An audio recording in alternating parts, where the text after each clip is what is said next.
Medical ethics അനുവദിക്കാത്തിടത്ത് അഞ്ചാമത്തെ സന്താനത്തിന് കൂടി ജന്മം നൽകി ദൈവഹിതത്തിന് ധീരമായി വിധേയയായി വിശ്വാസ സമൂഹത്തിന് മാതൃകയാവുകയാണ് ഇംഗ്ലണ്ടിൽ നിന്നുള്ള നീനു ജോസും കുടുംബവും. തുടർച്ചയായ അഞ്ചാമത്തെ സിസേറിയനിലും ദൈവഹിതത്തിന്റെ മഹത്വത്തിനായി സ്വന്തം മാതൃത്വം വിട്ടു നൽകിയ നീനുവിന് കരുത്തായി ഭർത്താവ് റോബിൻ കോയിക്കരയും മക്കളും കൂടെയുണ്ട്. ഗൈനക്കോളജി വിഭാഗം ഗർഭധാരണ പ്രക്രിയ നിർത്തണമെന്ന് നിർദ്ദേശിക്കുകയും രണ്ടാമത്തെ സിസേറിയന് ശേഷം മെഡിക്കൽ ഉപദേശത്തിന് മാനുഷികമായി വഴങ്ങുകയും ചെയ്തിട്ടുള്ള വ്യക്തിയായിരുന്നു നീനു. ആത്മീയ കാര്യങ്ങൾ ഏറെ തീഷ്ണത പുലർത്തിപ്പോരുന്ന നീനുവും റോബിനും അങ്ങനെയിരിക്കെ പ്രോലൈഫ് മേഖലയിൽ സജീവ നേതൃത്വം നൽകുന്ന ഡോക്ടറും പ്രോലൈഫ് അഭിഭാഷകനുമായ ഡോക്ടർ ഫിൻഡോ ഫ്രാൻസിസ് നൽകിയ സന്ദേശം കേൾക്കുവാൻ ഇടയായി. ദൈവദാനം തിരസ്കരിക്കുവാനോ സന്താന ഭാഗ്യം നിയന്ത്രിക്കുവാനോ വ്യക്തികൾക്ക് അവകാശമില്ലെന്നും അത് ദൈവനിന്ദയും പാപവുമാണെന്നും ഉള്ള തിരിച്ചറിവ് ഡോക്ടറുടെ സന്ദേശത്തിലൂടെ അവർക്ക് ലഭിച്ചു. സന്താന ലബ്ധിക്കായി ശരീരത്തെ ഒരുക്കുവാനും ദൈവദാനം സ്വീകരിക്കുവാനുമായി തയ്യാറായ നീനുവിന് വേണ്ടി ഡോക്ടർ ഫിൻഡോ തന്നെയാണ് റീകാനലൈസേഷൻ ശസ്ത്രക്രിയ നടത്തിയത്. 2 വർഷം മുമ്പ് റോബിനും നീനുവും 4 മക്കളുമായി സ്റ്റീവൻ ഏജിൽ വന്നെത്തി. ടാറ്റ കൺസൾട്ടൻസി സർവീസസ് ചീഫ് ആർക്കിടെക്റ്റായി ജോലി നോക്കുന്ന റോബിൻ കൊങ്ങോർപ്പള്ളി സെന്റ് ജോർജ് ഇടവകാംഗങ്ങളായ കോയിക്കര വർഗീസ് ലൂസി ദമ്പതികളുടെ മകനാണ്. കുട്ടികളെ പരിപാലിക്കുന്നതിനും കുടുംബകാര്യങ്ങളിൽ ശ്രദ്ധിക്കുന്നതിനുമായി നീനു ജോലിക്ക് പോകുന്നില്ല. കൊച്ചിയിൽ സെന്റ് ലൂയിസ് ചർച്ച് മുണ്ടംവേലി ഇടവകാംഗം Joseph Francis Kunnappally Mariya Thomas ദമ്പതികളുടെ മകളായ നീനു നാട്ടിൽ SBI ബാങ്കിൽ ഉദ്യോഗസ്ഥയായിരുന്നു. അഞ്ചാമത്തെ സിസേറിയന് സ്റ്റീവനേജ് ലിസ്റ്റർ ഹോസ്പിറ്റലിൽ നീനു എത്തുമ്പോൾ അവരെ കാത്ത് ഏറ്റവും പ്രഗത്ഭരുടെ വിവരമായ ടീം തയ്യാറായി നിൽക്കുന്നു. സങ്കീർണമായ ആരോഗ്യ വിഷയത്തിൽ ഇന്ത്യൻ മെഡിക്കൽ വിഭാഗം എന്തേ മുൻകരുതൽ എടുക്കാത്തതെന്ന അവരുടെ ചോദ്യത്തിന് ഇനിയും ദൈവം തന്നാൽ സന്താനങ്ങളെ ഞങ്ങൾ സ്വീകരിക്കണം എന്ന ബോധ്യം ലഭിച്ചതിന്റെ സാഹചര്യം വിവരിച്ച് നീനു സത്യത്തിൽ അവർക്കിടയിലെ പ്രോലൈഫ് സന്ദേശവാഹക ആവുകയായിരുന്നു.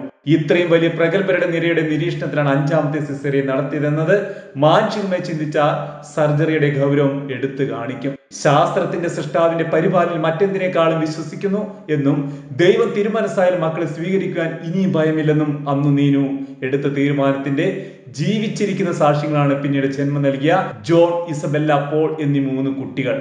ഏറെ ദൈവകൃപ നിറഞ്ഞ ഒരു കുടുംബമാണ് തങ്ങളുടേതെന്നും അഞ്ചാമത്തെ കുഞ്ഞിന് ജന്മം നൽകിയതിനു ശേഷം കൂടുതലായ അനുഗ്രഹങ്ങളുടെ കൃപാവർഷമാണ് കുടുംബത്തിന് കൈവന്നിരിക്കുന്നത് എന്നും അവർ സാക്ഷ്യപ്പെടുത്തുന്നു. 1 വർഷത്തിലേറെ സ്വന്തമായ ഒരു വീടിനായുള്ള തിരിച്ചിലിൽ വളരെ സൗകര്യപ്രദമായ ഒരു വീടാണ് ഇപ്പോൾ അവിചാരിതമായി തരപ്പെട്ടിരിക്കുന്നത് എന്ന് റോബിൻ പറഞ്ഞു. കത്തോലിക്ക ദേവാലയത്തിനും കാത്തലിക് സ്കൂളിന്റെയും സമീപം GP സർജറിയോട് ചേർന്ന് ലഭിച്ച ഡിറ്റാച്ച്ഡ് വീട് സ്വന്തമാകുമ്പോൾ ഇപ്പോഴുള്ള വിലവർധന ബാധിക്കാതെ തന്നെ ഇവർ നൽകിയ ഓഫർ അംഗീകരിക്കുകയായിരുന്നു അത്രേ. സീറോ മലബാർ സഭയുടെ പ്രവർത്തനങ്ങളിൽ സജീവമായി പങ്കുചേരുന്ന നീനു റോബിൻ കുടുംബത്തിലെ മൂത്ത മകൾ മിഷേൽ ട്രീസ റോബിൻ ബാർക്ലേഡ് അക്കാദമിയിൽ 11ാം ക്ലാസ്സിൽ പഠിക്കുന്നു. ഇംഗ്ലീഷിൽ പുസ്തകം പ്രസിദ്ധീകരിച്ച മിഷേൽ പഠനത്തിൽ പാഠ്യേതര രംഗങ്ങളും മിടുക്കിയാണ്. മൂത്ത മകൻ ജോസഫ് റോബിൻ ബാർക്ലേഡ് അക്കാദമിയിൽ തന്നെ 9ാം ക്ലാസ് വിദ്യാർത്ഥിയാണ്. കായിക രംഗത്ത് മിടുക്കനായ ജോസഫ് ഫുട്ബോളിൽ ബെഡ്ബെൽ റേഞ്ചേഴ്സ് അണ്ടർ 14 ടീമിലെ മികച്ച കളിക്കാരനും വ്യക്തിഗത മികവിന്റെ നിരവധി ട്രോഫികളും മെഡലുകളും നേടിയിട്ടുണ്ട്. 3ാമത്തെ കുട്ടി ജോൺ വർഗീസ് സെന്റ് വിൻസെന്റ് ഇപ്പോൾ സ്കൂളിലാണ് പഠിക്കുന്നത്.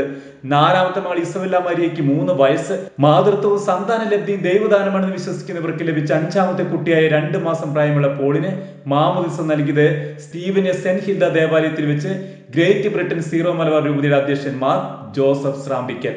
മാതാപിതാക്കളുടെ കരുണീയ സ്നേഹം നിസ്സാർത്ഥമായ ത്യാഗവുമാണ് ഓരോ കുഞ്ഞുങ്ങളെന്നും മാമോദിസയിലൂടെ ദൈവസംരക്ഷണം കുഞ്ഞിനെ സമ്പൂർണ്ണമായി സമർപ്പിക്കുകയാണെന്നും ദൈവത്തിന്റെ വാക്കുകളും നിയമങ്ങളിൽ പാലിക്കുവാൻ അതിനാൽ തന്നെ ഓരോ ക്രൈസ്തവനും ബാധ്യസ്ഥനാണെന്നും മാർ സ്രാമ്പിക്കൽ സന്ദേശത്തിൽ ഉത്ബോധിപ്പിച്ചു. ഈ കുഞ്ഞിന്റെ മാമോദിസ ഏറെ ആഘോഷമായാണ് Steven saint Xavier proposed mission ഏറ്റെടുത്ത് നടത്തിയത്. ബിഷപ്പിന്റെ സെക്രട്ടറി റവറൻഡ് ഡോക്ടർ ടോട്ട് സിറേക് ഓലിക്കരോട്ടും ഫാദർ അനീഷ് നെല്ലിക്കിലെ സഹകാർമ്മികരായി പ്രൊപ്പോസ്ഡ് മിഷന് വേണ്ടി ട്രസ്റ്റി അലക്സ് സ്വാഗതം പറഞ്ഞു. റോബിൻ കോയിക്കര നന്ദി പ്രകാശിപ്പിച്ചു. മാർ സ്രാമ്പിക്കൽ 5ാമത്തെ കുഞ്ഞിന്റെ മാമോദിസ നൽകുവാൻ നേരിട്ട് വിളിച്ചറിയിച്ച അനുഗ്രഹ നിമിഷം കുടുംബ സന്തോഷത്തോടെ ഓർക്കുന്നു. പോൾ കത്തോലിക്ക കുടുംബത്തിൽ അംഗമാകുമ്പോൾ അനുഗ്രഹീത കർമ്മത്തിന് സാക്ഷികളാകുവാൻ വലിയൊരു വിശ്വാസ സമൂഹം തന്നെ പങ്കെടുത്തതും ഈ അനുഗ്രഹീത വേളയിൽ പങ്കാളികളാകുവാൻ നീനുവിന്റെ മാതാപിതാക്കൾ നാട്ടിൽ നിന്നെത്തിയതും കുടുംബത്തിന് സന്തോഷം ഇരട്ടിപ്പിക്കുന്നു.